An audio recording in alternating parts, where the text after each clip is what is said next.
مصر کا شاہی محل، اونچی دیواریں، قیمتی پردے اور خاموش راہداریوں میں گونجتی سرگوشیاں۔ یہ وہ جگہ تھی جہاں ایک عظیم آزمائش حضرت یوسف علیہ السلام کے سامنے کھڑی تھی۔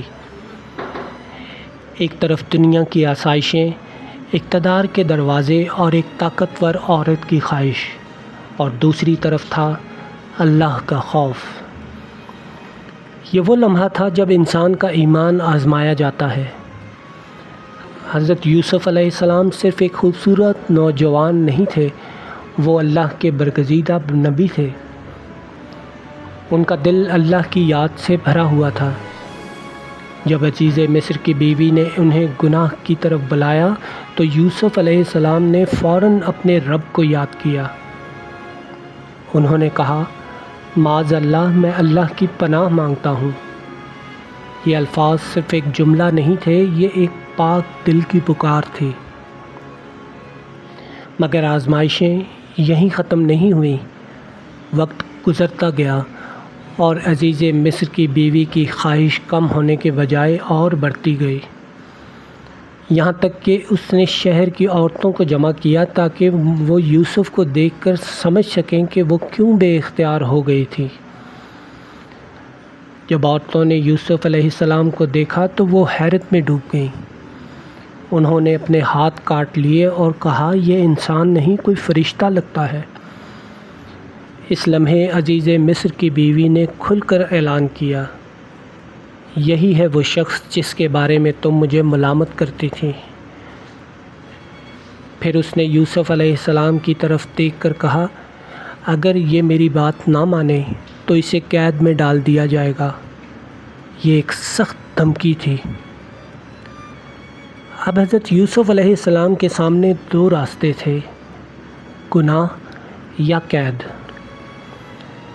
انسان کے لیے آزادی بہت قیمتی ہوتی ہے، قید ایک تکلیف دہ چیز ہے، مگر حضرت یوسف علیہ السلام کا دل دنیا کی آزادی نہیں بلکہ اللہ کی رضا چاہتا تھا۔ اسی لیے انہوں نے فوراً اپنے رب کو پکارا۔ قرآن مجید میں حضرت یوسف علیہ السلام کی دعا یوں بیان ہوئی ہے، اے میرے رب، جس چیز کی طرف یہ مجھے بلا رہی ہے اس سے قید میرے لیے زیادہ بہتر ہے۔ یہ الفاظ ایمان کی طاقت کا اعلان تھے۔ یہ دعا ہمیں ایک عظیم سبق دیتی ہے۔ حضرت یوسف علیہ السلام نے دنیا کی آسانی کو چھوڑ کر اللہ کی رضا کو اختیار کیا۔ انہوں نے گناہ کے بجائے قید کو ترجیح دی، کیونکہ وہ جانتے تھے کہ اللہ کی ناراضگی سب سے بڑی سزا ہے۔ اللہ تعالیٰ نے اپنے نبی کی دعا قبول فرمائی۔ قرآن کہتا ہے، اللہ نے ان کے فتنوں کو ان سے دور کر دیا، کیونکہ وہ سننے والا بھی ہے اور سب کچھ جاننے والا بھی۔ آخر کار حالات ایسے بنے کہ حضرت یوسف علیہ السلام کو قید میں ڈال دیا گیا، مگر یہ قید دراصل ایک نئی داستان کی شروعات تھی۔ یہ وہی قید تھی جو بعد میں حضرت یوسف علیہ السلام کو مصر کی حکومت تک لے جانے والی تھی۔ دنیا بظاہر سمجھتی ہے کہ قید ایک شکست ہے، مگر اللہ کے نزدیک گناہ سے بچنا اصل کامیابی ہے۔ حضرت یوسف علیہ السلام نے ثابت کر دیا کہ ایمان والا انسان ہر مشکل برداشت کر سکتا ہے مگر اللہ کی نافرمانی نہیں کرتا۔ آج بھی دنیا میں بے شمار آزمائشیں ہیں۔ گناہ کے راستے آسان لگتے ہیں مگر ان کا انجام تباہی ہوتا ہے۔